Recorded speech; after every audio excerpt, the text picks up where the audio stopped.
Bom, pessoal, como eu disse na primeira aula aí, preocupação não é solução. Então, por que é importante a gente entender isso? Hoje eu percebo que muitas pessoas acabam consumindo, a sua energia, sendo tomadas pelo sentimento de ansiedade, de medo, de preocupação mesmo. E isso acaba muitas vezes tirando a nossa capacidade de fazer boas escolhas, de tomar decisões importantes de forma certa, de forma coordenada, pensada, desenhada.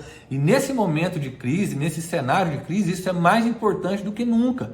Aqui as decisões podem ter impactos muito maiores do que elas teriam num cenário normal. A gente ter essa calma em um momento tão desafiador é uma chave para que a gente comece a tomar decisões certas, mesmo em meio a um cenário turbulento. Eu sei que é muito difícil, é muito difícil a gente estar ali passando por uma situação de financeiro complicado, de saúde complicado, economia estável, e a gente ter essa calma para tomar boas decisões, para literalmente olhar de fora um pouco ali da tempestade, sabe? Assim, às vezes a gente fica ali consumido em meio à tempestade e é muito importante nesse momento a gente conseguir ter um olhar um pouco mais amplo, pensar mesmo fora da caixa, Olhar por um ponto e por um ângulo diferente sobre todas essas coisas.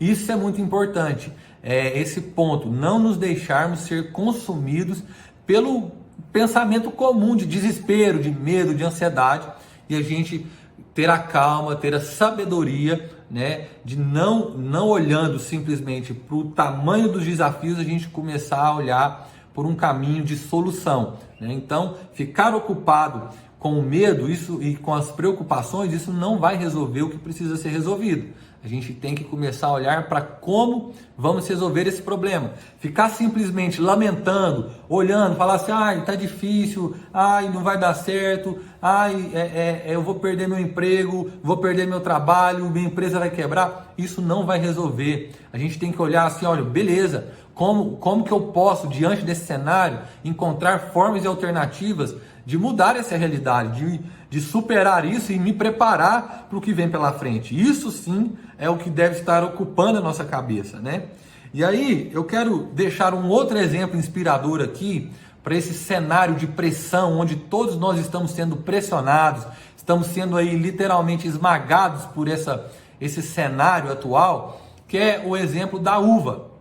A uva é uma fruta super delicada, com a película fina que a protege ali, e ela produz o seu melhor produto final quando ela é esmagada, quando ela é submetida à pressão, que é onde ela libera o suco dela que depois se transforma no vinho. Então, a gente pode entender esses processos na nossa vida como oportunidades diante de pressão, um momento onde a gente está sendo ali esmagado, pressionado, também ser o momento onde a gente vai encontrar as nossas melhores versões, onde, assim como a uva, que é pressionada e esmagada, libera o seu vinho, a gente pressionado e esmagado, ao invés de simplesmente lamentar isso e ficar ali murmurando, olhando para essa condição e permitindo que ela seja um fim em si mesma, a gente entender que isso é um processo doloroso, desafiador, mas também um processo de crescimento na nossa vida e que pode produzir um resultado e uma versão melhor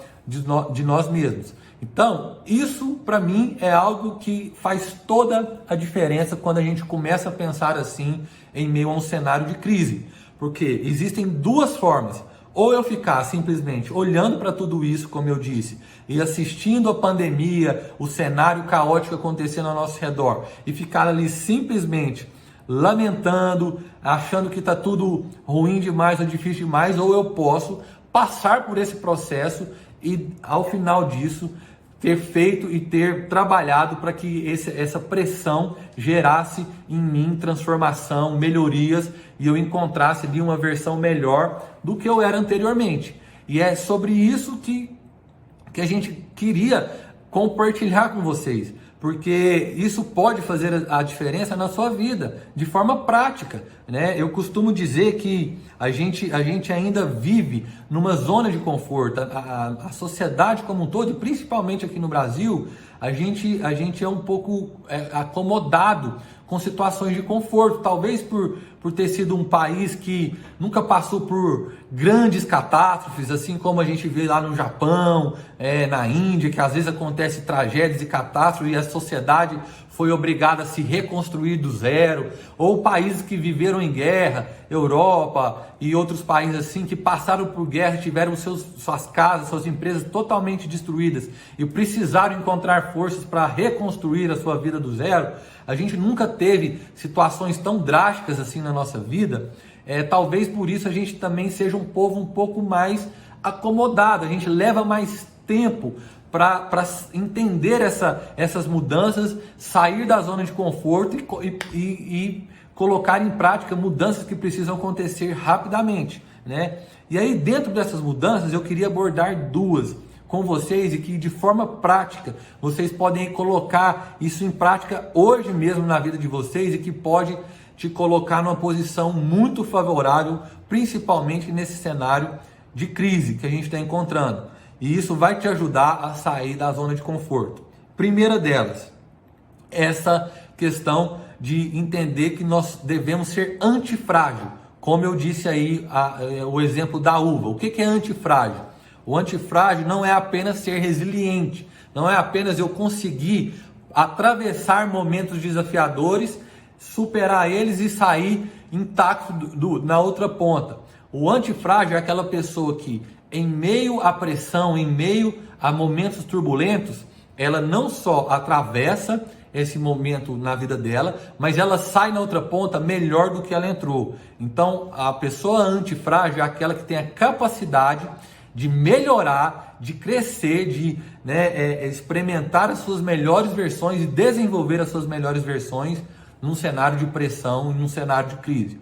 Se você começar a agir e pensar dessa forma, você vai estar em vantagem em relação à maioria das pessoas, porque a maioria das pessoas nem resilientes são, né? Elas têm a tendência de desistir, de lamentar e aceitar a interferência das condições externas e simplesmente se conformarem com elas. E o segundo ponto que eu queria deixar aqui é em relação a comportamento, né? Hoje a maioria das empresas elas não contratam mais simplesmente pela técnica ou habilidade da pessoa. Elas levam em primeiro ponto, o ponto mais importante na hora da escolha dos profissionais e da contratação é o comportamento das pessoas. Por quê? Porque é mais barato para qualquer empresa treinar as habilidades do que mudar o comportamento, né? Elas começaram a perceber que elas estavam investindo às vezes milhões de reais em capacitação, treinamento das pessoas e simplesmente não funcionava porque eram pessoas que tinham um mau comportamento. Então, a gente entender a importância do nosso comportamento, da nossa postura, da nossa ética, do nosso compromisso e da nossa responsabilidade, isso faz toda a diferença no mercado de trabalho hoje. A gente entender que se eu tenho um bom comportamento, se eu sou uma pessoa que cumpro com as minhas responsabilidades e vou além das minhas obrigações, isso me coloca numa vantagem muito grande em relação à concorrência, né? Hoje a gente tem uma mentalidade que é muito ruim no cenário como um todo. Isso eu não digo só na classe de trabalhadores. A mentalidade da maioria das pessoas hoje é como que eu vou trabalhar o mínimo possível para ganhar o máximo possível, né? E muitas vezes a gente vê isso, o funcionário ele vai na empresa simplesmente para bater o ponto ali, ele faz as coisas empurrando com a barriga, faz o mínimo possível, sabe? A hora dele ir embora 6 horas da tarde é o horário dele bater o ponto e ir embora, dá 5h30 ali, ele já não está fazendo mais nada direito. Então isso são comportamentos ruins e que cada dia mais isso vai sendo eliminado. As empresas vão dar mais valor e mais foco em pessoas que têm bom comportamento, que saibam relacionar bem no ambiente de trabalho também, saibam lidar bem com as pessoas, que saibam respeitar, conversar, ter esse ambiente harmonioso e respeitar esse ambiente coletivo. Isso tem um peso muito grande e cada vez maior do que a capacidade e habilidade técnica mesmo, porque isso a empresa consegue te oferecer, ela consegue te capacitar e é mais barato do que ela tentar mudar o seu comportamento. E aí, para fechar essa aula de hoje, eu quero deixar aqui algo que eu tenho buscado praticar na minha vida, que eu tenho compartilhado com os meus amigos, com as pessoas, é uma mentalidade de excelência. A gente deve entender que a excelência não deve mais ser um diferencial na nossa vida. A excelência deve ser parte do que nós somos, da nossa natureza, de forma que eu não faço nada, tudo que eu for fazer na minha vida, eu não faço nada que não seja o meu melhor. Eu não aceito entregar a metade do que eu sou, eu não aceito entregar 10% da minha capacidade. Eu estou sempre oferecendo o meu melhor, eu estou sempre oferecendo 100% da minha capacidade. Às vezes o 100% da minha capacidade ainda não vai ser o suficiente, mas eu tenho a convicção e a certeza de que eu estou entregando 100%. E isso faz muita diferença. Eu, como empresário, posso garantir para vocês, quando a gente encontra trabalhadores que entregam seu 100%, por mais que o 100% dele ainda esteja longe do que eu preciso, mas eu olho para esse funcionário de forma diferente, porque eu vejo o compromisso dele com a excelência, com entregar o seu melhor, com não deixar nada guardado e nada reservado ali. A maioria das pessoas ainda costumam agir dessa forma. Eu vou para o meu trabalho, eu faço o mínimo, às vezes eu não faço nem minhas obrigações, né? Mas o que eu quero estimular vocês é fazerem além das obrigações, é entender essa dinâmica, é entender que você é um negócio, você é uma empresa. Se você quiser crescer, se você quiser ter destaque, você precisa ir além das suas obrigações, você precisa sair da zona de conforto. A gente não vai conseguir produzir resultados diferentes praticando e tendo as mesmas atitudes.